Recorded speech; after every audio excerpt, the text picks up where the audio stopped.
Alright everybody, this is Kevly Moto, and I'm bringing you a special guest. It is my dad's 2021 Z900 RS Cafe. Oh man! Woo-wee!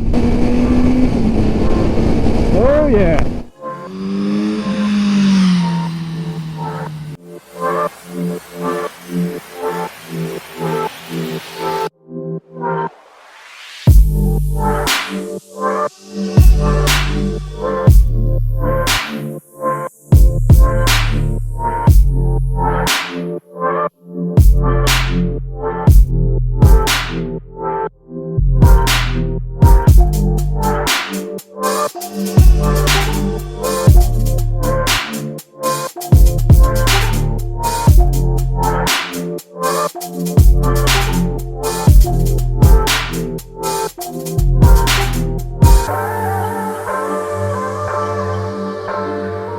As you've seen a little intro I've done, the walk around of this bike.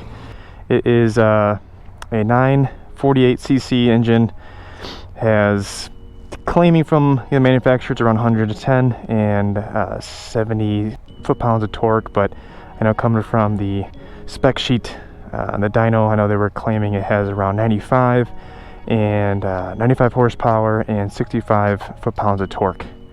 So I know this bike has a long history. I'm not going to go in depth because I don't know too much, but I do know that it is based off of the Eddie Larson's kind of replica of the 82 and 1983. I believe it's the KZR or KZ1000R that has the 2020, that kind of that same paint scheme with the black and the green, and it looks very similar to this, but they definitely modernized it. Personally, I kind of like the look of the RS Cafe more than the other two versions of this bike. Has that cafe-esque style to it, more of a retro. I love that single headlight with that windscreen. Also that exhaust, as you can see here, getting more and more on the throttle. It definitely comes alive. It sounds really good. And I know with that exhaust, it was more specifically tuned for this particular model, and I think it sounds really good. Now in terms of electronics, as you can see, it has that nice speedometer and tachometer there. I'm glad they went old school and they kept that. And then they also had that little kind of digital or LCD screen in the middle there that shows like your gear, what gear you're in, the miles down below. As you can see, it has ABS. It also has KTRC, so it's the Kawasaki traction control. So it's the main two things this bike only has. Doesn't have any other fancy, doesn't have cruise control, doesn't have any other fancy electronics, but keeping it simple, I like it. And now even with the controls here, looks really good. Everything where it needs to be. And yeah, let me start it up for you. Alright, so as you can see, starting it up, it sounds really good. I do like it. And this is like, let me get out the bike real quick. As you can see, the gas tank too is very wide. The seat is also is very comfortable. I know, as my dad was even saying too, after longer rides, you still get some butt fatigue. I know it's also like 32 inches high, so when I'm sitting on it, 6 feet tall, I'm flat footing. And also the stance. I would say out of the bikes that I have owned, I'm just gonna name a couple that, or the two that I'm comparing it to, is my Gixxis 750 and the MT10. I think it has a little bit more of a, definitely more of a lean than my MT10, not by much. But I think it also has a little slight less of a lean than my Gixxis as well. They've definitely raised or lowered the handlebars quite a bit, but yeah, it's still nowhere near your Super Sport where you're really leaned over. This is still comfortable enough where I'm not going to get any wrist fatigue. I'm not going to get that type of fatigue that you're going to kind of feel in a lot of your sport bikes, even like my Gixxer 600. So now one thing too is this clutch. Man, it has such a light clutch. I know it has a slipper clutch on this bike, probably the lightest that I've come across.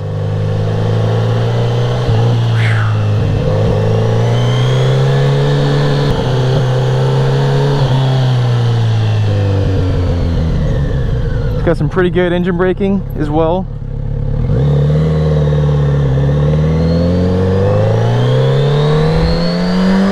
Let me open it up for you guys. Oh man. This bike, if you wanted to go, it's like, hey, let's rock and roll. Yeah, the engine, man. The more you give it gas, the more the engine just comes alive. It sounds pretty deep, you know. It's, you know, with that stock exhaust, it's not super high pitched. I know too, when you first start, which I didn't mention, when you first start the motorcycle, they did say that with the RPMs, it actually runs high. It goes above or close to 2 RPMs. Man, he's doing a wheelie. I should do one. No, just kidding. And so yeah, that's something that, just like a car, we kind of just let, when you turn it on, just let it warm up a little bit. And that's also normal that it runs high, which this motorcycle tends to do. Yeah, man, when you're at 6 RPM, it gets pretty darn loud. Yeah, man, this engine is just, it is so smooth. It's unbelievably smooth. It's like, I know I said previously, like with my MT10 with the quick shifter, I mean, this engine is just, it's butter. I mean, each gear that you're hitting up is just super smooth. It's just, when you're getting on the grass, it's just very linear. But even with it being linear, you know, and you get that kind of, that punch more towards the top of the rev range, I feel like it still has a good amount of torque to where, if you're, especially in the lower gears, when you wail on this thing will, I can feel the front tire getting pretty light. I gotta say, I had nothing wrong with the brakes. I got a good bite to it. Even the suspension, I know some people were claiming that the suspension was, I think, a little too soft, like in the rear, I believe. But I mean, for me at least, I don't know, it seems like it's just, you know, a good balance between soft and stiff. You know, I know there was times where I'm riding my MT10 and my dad has his Z900 and we fill it up at a gas station, you know, with the full tank. I feel like they're kind of neck and neck. I mean, I thought this bike was going to be, you know, a little bit, you know, noticeably different, but it's not as different in terms of that kind of range that you get with this bike. I would say maybe instead of my MT10 getting, you know, the early or the low 30s, maybe mid 30s, if that. I feel like this bike, you know, you're probably pushing mid 30 to the late 30s in terms of gas mileage. So it's definitely, it's still a little bit better, I will say that. But I know we've been kind of going neck and neck, and when I'm at, let's say, a half tank, he'll be either, you know, 1 bar over or almost at half tank. So it's still pretty close. And it also depends too on how you're riding it, you know, what gear you're having it in. I know too, sometimes when you're with the MT10, you just can't help but going fast. But this bike too, I mean, it's hard not to give it throttle. I mean, the more you give it, the more it kind of puts a smile on your face.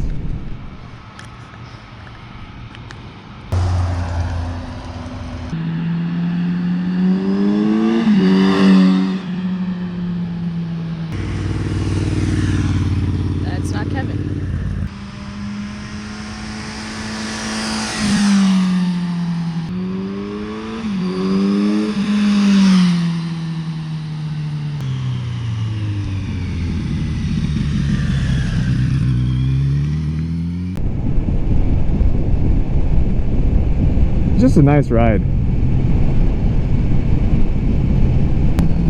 Something that if you're able to test ride one, I definitely recommend it, especially with the IMS shows nowadays, or this year, you know, them being outdoors. It's like, holy cow, I mean, that was the best one I've ever been to, especially to be able to ride instead of just sitting on them and actually ride the bike. You get a feel of it, you know, for your own. That's so awesome. And another thing to mention too, I know over like the Z900 RS, I feel like that bike can get so many parts for, you know, especially if you want to deck it out, and there's so many people that do so much stuff. Yeah, this bike, it's a little harder to get stuff aftermarket for it than its twin brother, you know, the Z900 RS and the Z900, or or that he came across when he's looking for aftermarket parts for it.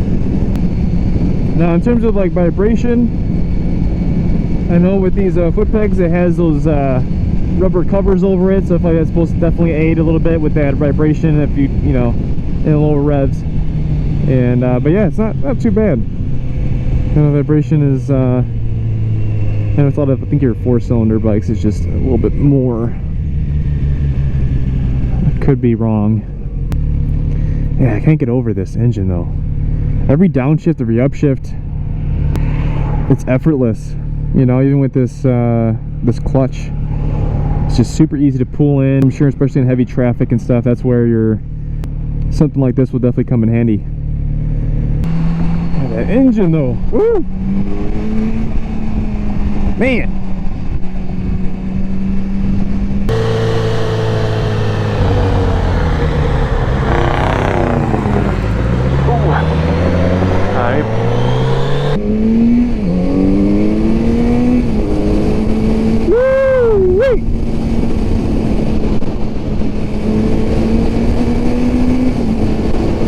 Oh yeah. Holy cow.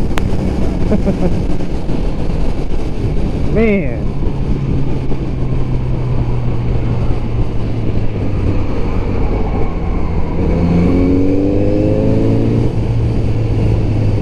Man, that sound.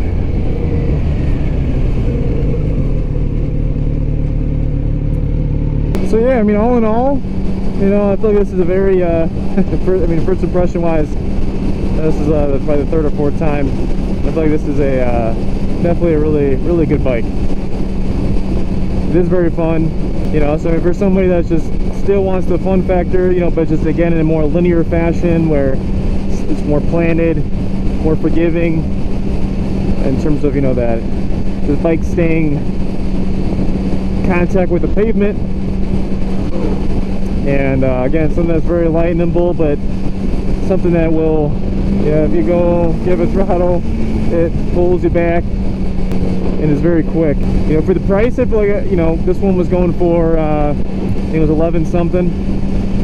You know, I feel like it's still pretty good. It's still a good price point, you know, comparing it to other bikes out there. If you still want something that, you know, almost hitting 3-digit numbers in terms of horsepower, that punch in each gear, that's something that you're not going to get bored of. I'm also going to be putting out probably next year, because I think this might be one of the last days that it's going to be nice out. I hope you guys enjoyed it. You know, I know this was kind of a short one, but I just kind of wanted to give you a little overview of this bike and kind of what I think and what to expect. And I'll see you guys in the next video. Peace.